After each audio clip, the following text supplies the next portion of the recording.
Class 11th के बच्चे, आप जानते हो अभी मैं आपके लिए छोटे छोटे एमसीक्यू के क्वेश्चंस लेकर आ रहा हूं डेली। अभी अगले महीने आपका हाफ ईयर एग्जाम होने वाला है। आज ये क्वेश्चन आपके सामने है और इस क्वेश्चन का आंसर आप खुद दोगे, बस मैं आपको एक्सप्लेन करूंगा और मैं देखता हूं आप में से कितने बच्चों ने इसका सही आंसर दिया। आज का क्वेश्चन, एक सबसे बड़ी गलती आप सब में से बहुत सारे बच्चे करेंगे। एमसीक्यू का जब भी कोई क्वेश्चन थ्योरी पर बेस होता है, प्रैक्टिकल नहीं बेटा, थ्योरी पे, तो आप क्या करते हो, क्वेश्चंस को यहां से रीड करते हुए आते हो और बाद में उसके आंसर को ढूंढते हो। ये गलती कभी भी मत करना। क्या करना है इस एग्जाम में, जब आप एग्जाम में जाओगे तो पहले इस प्रिंसिपल्स को समझ लेना। जब आप इन प्रिंसिपल को समझ लोगे तो क्वेश्चन बनाते समय फट से आंसर आपके पास आ जाएगा। तो एक बार आजमा के देखना, विशाल सर की बात मान के देखना, अगर काम बन जाए तो अच्छी बात है। तो आज अकाउंटिंग के 4 प्रिंसिपल्स यहां लिखे हैं। पहला प्रिंसिपल है गोइंग कंसर्न प्रिंसिपल्स। ये क्या कहता है सर, ये प्रिंसिपल हमें बताता है कि जो सामान हमने बिजनेस जो हमने चालू किया वो बिजनेस कई सालों तक चलने वाला है। वो अंदाजा लगा लेता है, मैंने एक इलेक्ट्रॉनिक्स की दुकान खोल ली है तो ये इलेक्ट्रॉनिक्स की दुकान मैंने अगर चालू कर दी है तो ये 10 15 20 साल तक चलने वाला है। तो क्या होता है, जैसे अपन ने कोई कंप्यूटर खरीदा तो ये मान लेते हैं भाई ये कंप्यूटर 10 15 साल तक चलने वाला है। कोई मशीन खरीद ली तो ये मान लेते हैं कि ये मशीन काफी लंबे समय तक चलने वाली है। तो इस प्रिंसिपल्स का ये एक आंसर है।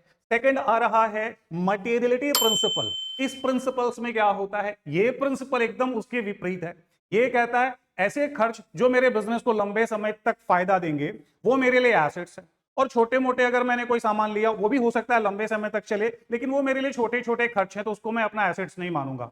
तो मैंने बोला भाई आपकी बातें समझ में नहीं आई। तो कहता है मान लो मैं एक बहुत बड़ी कंपनी का मालिक हूं, मेरी कंपनी का टर्नओवर 20 करोड़ का है, 15 करोड़ का टर्नओवर है, और मैं अपने लिए एक मशीन मंगवा लेता हूं 5 लाख की, वो मेरी एसेट्स है। लेकिन मैंने कभी स्टेपलर पेन खरीद लिया, स्टेपलर खरीद लिया, अब वो भी तो लंबे समय तक चलेगा ना, लेकिन मैं उसको अपनी एसेट्स नहीं मानता, क्योंकि इतनी छोटी छोटी चीजों का मैं कितना सारा हिसाब रखूंगा मेरे भाई। अगर इतना सारा हिसाब रखूंगा तो मेरी तो कॉपियां ऐसी भर जाएंगी, मेरे पास इतना वक्त नहीं है। तो क्या कहता है ये प्रिंसिपल, ये कह रहा है जो मेरे काम का है उसे मैं एसेट्स मान लूंगा, लेकिन छोटे छोटे खर्च को मैं खर्च मान लूंगा। पता चला अपन लोगों ने वॉशिंग मशीन खरीदी, वो लंबे समय तक चल रही है, या एयर कंडीशनर खरीद लिया वो लंबे समय तक चल रहा है, कैलकुलेटर खरीद लिया घर में, अब बोलेंगे ये भी हमारा एसेट्स है। ऐसा नहीं होता है। तो ये प्रिंसिपल कहता है जो जरूरत की चीज है जो हमें लंबे समय तक भविष्य में प्रॉफिट देगा उसको हम अपनी एसेट्स मानेंगे, और छोटे छोटे खर्चों को हम बेकार मान के खर्च मान लेंगे, उसके लिए हम अलग से डेप्रिसिएशन और अकाउंटेंट हायर नहीं करेंगे। तीसरा बिजनेस क्या कहता है, तीसरा प्रिंसिपल है हमारा कंसिस्टेंसी प्रिंसिपल्स। इस प्रिंसिपल्स में क्या कहता है, जो मेथड आप पहले साल लगा रहे हो बिजनेस की शुरुआत में, उन मेथड्स को बार बार मत बदलो। अगर आपने ऐसा किया तो आपको सही प्रॉफिट का पता नहीं चलेगा। मतलब सर, अगर आपने कभी एसेट्स पे डेप्रिसिएशन लगाना शुरू कर दिया और आप एसएलएम मेथड का इस्तेमाल कर रहे हो, स्ट्रेट लाइन मेथड का, और बाद में आपने उसको रिटर्न डाउन वैल्यू में कन्वर्ट कर दिया, तो गड़बड़ हो जाएगा, आपको सही प्रॉफिट का पता नहीं चलेगा।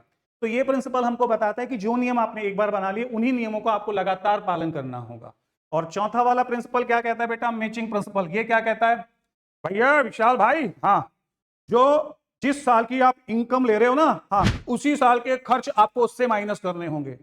अगर वो खर्च उस साल का है, भले ही तुमने दिया हो या नहीं दिया हो, लेकिन अगर वो खर्च उस साल का है तो उसमें से माइनस कर लो। अगर 2025-26 की इनकम है ना, तो उस साल जो भी उसका खर्च होगा उसको माइनस करना है। मान लो रेंट, रेंट तुमने अप्रैल से लेकर दिसंबर तक का दे दिया और जनवरी फरवरी मार्च का तुम्हारा आउटस्टैंडिंग है, हाँ, तो अगर वो खर्च तुम्हारा आउटस्टैंडिंग भी है ना तो उसको माइनस करना पड़ेगा। तो मेरे भाई 4 अच्छे अच्छे प्रिंसिपल्स हैं। ये कहता है लंबे समय तक बिजनेस चलेगा और काफी लंबे समय तक। ये कहता है यार जरूरत की चीज होगी तो उसको मैं अपनी एसेट्स मान लूंगा, उसके साथ साथ अगर कोई छोटा मोटा मैंने खर्च कर दिया तो उसको मैं एक्सपेंसेस मान लूंगा। ये कहता है जो नियम आज लगा दिया वही नियम अगले साल, तीसरे, चौथे और 5वें साल चलेगा। ये कहता है जो जिस साल का खर्च है उस साल के इनकम में से उस खर्च को माइनस करना है, चाहे तुमने पे किया हो चाहे तुमने पे नहीं किया हो। तो मेरे भाई ये 4 प्रिंसिपल के साथ इस क्वेश्चन को मैं अब आपको समझा रहा हूं।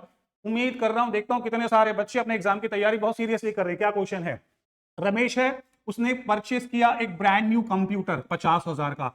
उसने कंप्यूटर खरीद लिया, उसकी कोई कपड़े की दुकान खोल रहा था नई नई वाली, लेकिन जिस दिन उसने कंप्यूटर खरीदा उसी दिन उसने साथ में एक कैलकुलेटर खरीदा 500 रुपए का। उसने एक कैलकुलेटर भी खरीदा 500 रुपए का और एक डस्टबिन भी खरीदा 200 रुपए में।